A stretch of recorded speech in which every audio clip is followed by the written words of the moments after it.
बिस्मिल्लाहिर्रहमानिर्रहीम। अस्सलाम वालेकुम। कैसे हैं आप? आज हमने 9th क्लास की एक्सरसाइज 1.1 और उसका क्वेश्चन नंबर 4 सोल्व करना है।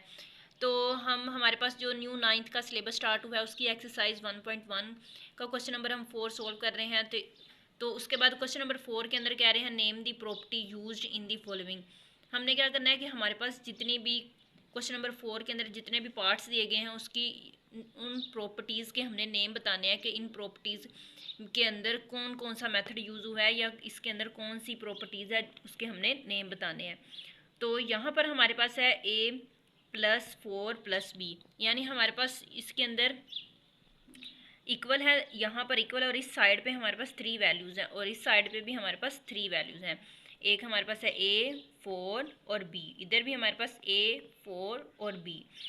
तो हमने जैसे कि 7 क्लास में पढ़ा होगा कि हमारे पास जहाँ पर 3 वैल्यूज़ होती हैं दोनों तरफ, लेकिन यहाँ पे इस तरफ हमारे पास फर्स्ट वाली 2 होंगी और इस तरफ हमारे पास लास्ट वाली 2 ब्रैकेट में होगी। तो उसको हम क्या बोलते हैं? Associative property. तो क्वेश्चन नंबर एक्सरसाइज 1.1 का क्वेश्चन नंबर 4 सोल्व करने के लिए हमें बुक का पेज नंबर 7 पे हमारे पास प्रॉपर्टीज़ दी गई हैं, वो हमें याद करनी पड़ेगी। अगर आप इन प्रॉपर्टीज़ को अच्छी तरह याद कर लेंगे तब आप क्वेश्चन नंबर 4 को इजीली सोल्व कर सकते हैं। तो जैसे कि मैंने आप लोगों को बताया कि हमारे पास दोनों तरफ 3 वैल्यूज़ होनी चाहिए। तो इधर भी जैसे हमारे पास 3 है और इधर भी हमारे पास 3 है, तो इसको हम बोलते हैं एसोसिएटिव प्रॉपर्टी। अगर हमारे पास 2 होंगी तो उसको हम कम्यूटेटिव प्रॉपर्टी बोलेंगे। अगर हमारे पास 3 होंगी तो उसको हम एसोसिएटिव प्रॉपर्टी बोलेंगे।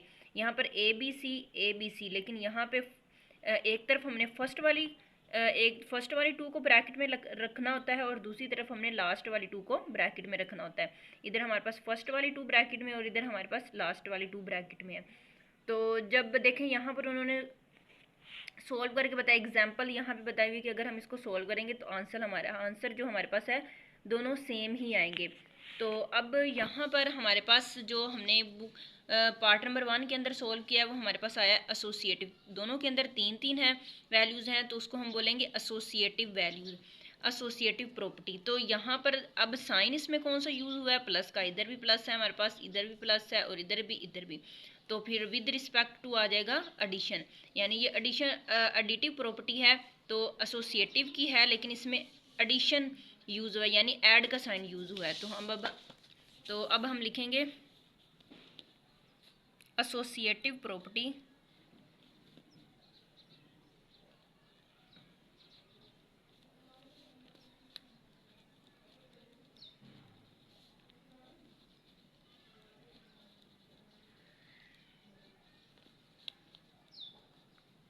With respect to addition.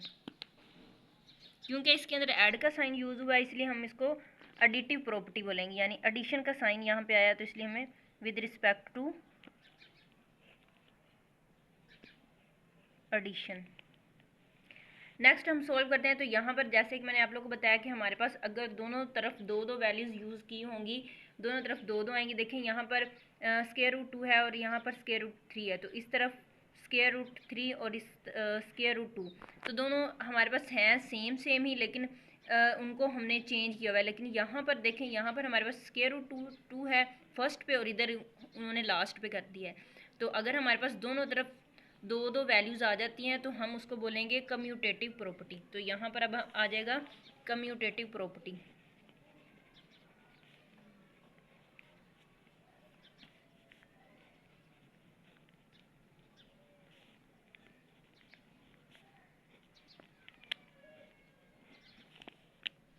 With respect to addition.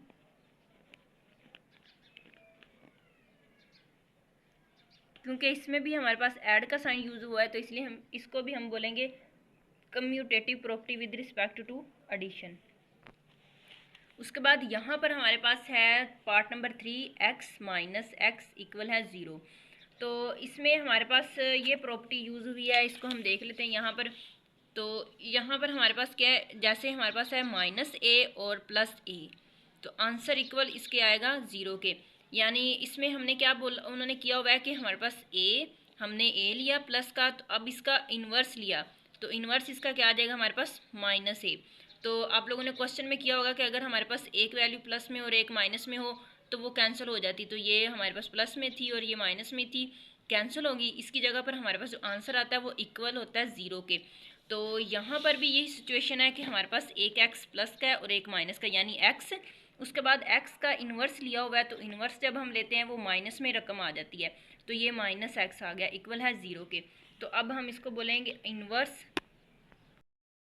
तो यहाँ पर हमारे पास आ जाएगा एडिटिव इन्वर्स।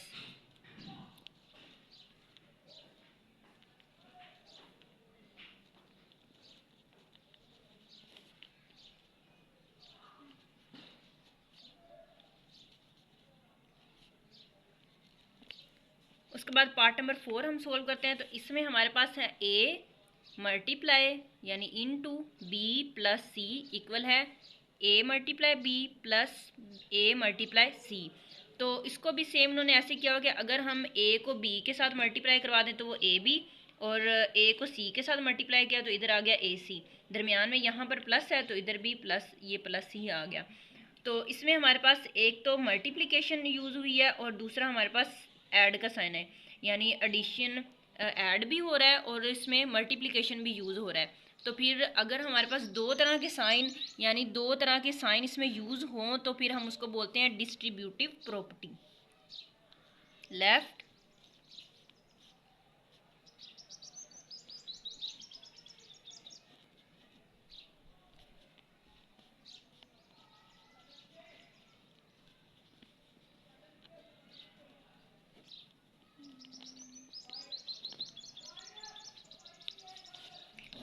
इसको हम देख लेते हैं कि ये हमारे पास जो प्रॉपर्टीज़ यूज़ हुई हैं। उसके बाद नेक्स्ट जो हमारे पास प्रॉपर्टीज़ यहाँ पर आ रही है 16 प्लस 0 इक्वल है 16, यानी इसमें हमने क्या किया हुआ है कि 16 को जो प्लस किया हुआ है 0 के साथ, तो हमारे पास आंसर आ गया 0। तो इसको हम इधर देख लेते हैं। यहाँ पर a प्लस 0 इक्वल है a के, यानी आप लोगों को देखा होगा कि आप ये एग्जाम्पल में बताया हुआ है कि किसी नंबर को अगर हम 0 के साथ प्लस करवाते हैं तो हमारे पास वो नंबर ही आंसर में आता है। इसी तरह जैसे हम a को 0 के साथ प्लस करवाएं तो हमारे पास a आएगा। यहाँ पर भी एग्जाम्पल में वही बताया हुआ है कि अगर हम 5 को 0 के साथ प्लस करवाते हैं तो हमारे पास आंसर 5 ही आएगा। तो इसको क्या बोलें, तो यहाँ पर इसको बोल रहे हैं आइडेंटिटी, यानी अगर हम किसी नंबर को 0 के साथ प्लस करवाते हैं या माइनस करवाते हैं तो उसको हम एडिटिव आइडेंटिटी प्रॉपर्टी बोलेंगे।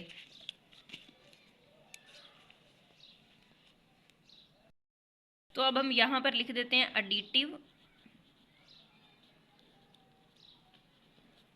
आइडेंटिटी।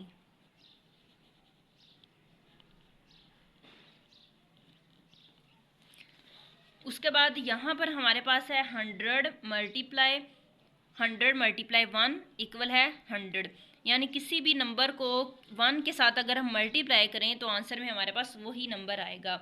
तो यहाँ पे जैसे हमने, अगर हम यहाँ पर उन्होंने दिया हुआ है कि a मल्टीप्लाई 1, अगर हम 1 को मल्टीप्लाई करवाते हैं a के साथ, अगर हम फिर उसके बाद अगर हम a को 1 के साथ करवाते हैं या 1 को 1 के साथ करवाते हैं तो आंसर हमेशा a ही रहेगा। तो इसको बोलेंगे मल्टीप्लिकेटिव आइडेंटिटी, क्योंकि ये मल्टीप्लाई हो रहा है तो इसको मल्टीप्लिकेटिव बोलेंगे। जैसे यहाँ पर प्लस हो रहा था तो इसको एडिटिव आइडेंटिटी बोलेंगे, यहाँ पर मल्टीप्लाई हो रहा है तो इसको मल्टीप्लिकेटिव आइडेंटिटी बोलेंगे। तो अब हम लिखेंगे मल्टीप्लिकेटिव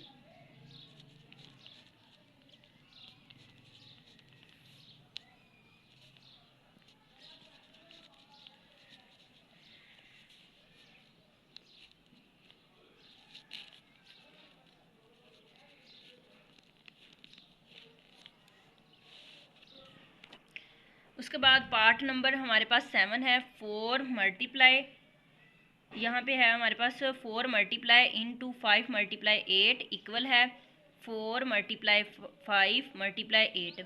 यहाँ पे हमारे पास 3, यानी अगर यहाँ पर भी हमारे पास 3 वैल्यूज़ यूज़ हुई हैं और यहाँ पर भी 3, तो इसको हम बोलेंगे तो एसोसिएटिव प्रॉपर्टी, क्योंकि इधर भी 3 है और इधर भी 3 है। जैसे हमने पार्ट नंबर 1 के अंदर किया था, लेकिन वहाँ पे हमारे पास प्लस यूज़ हो रहा था और यहाँ पे हमारे पास मल्टीप्लाई का साइन यूज़ हो रहा है, तो फिर होगी ये एसोसिएटिव, लेकिन किस with respect to multiplicative.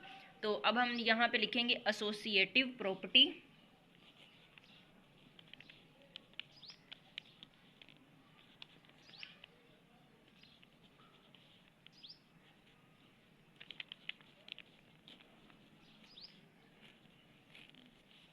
Over भी हम वर्ड यूज़ कर सकते हैं, और with respect to, over multiplicative.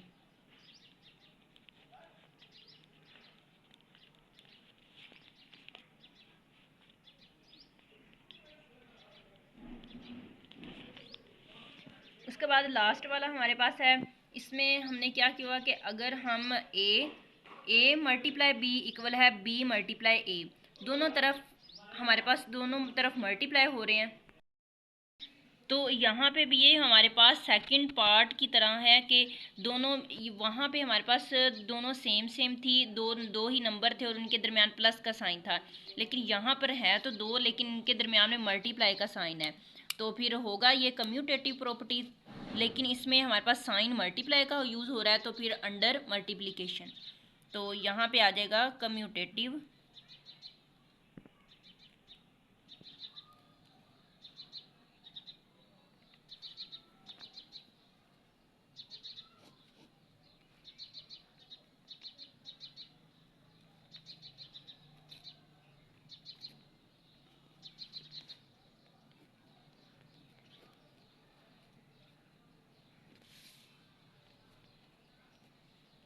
Over multiplication.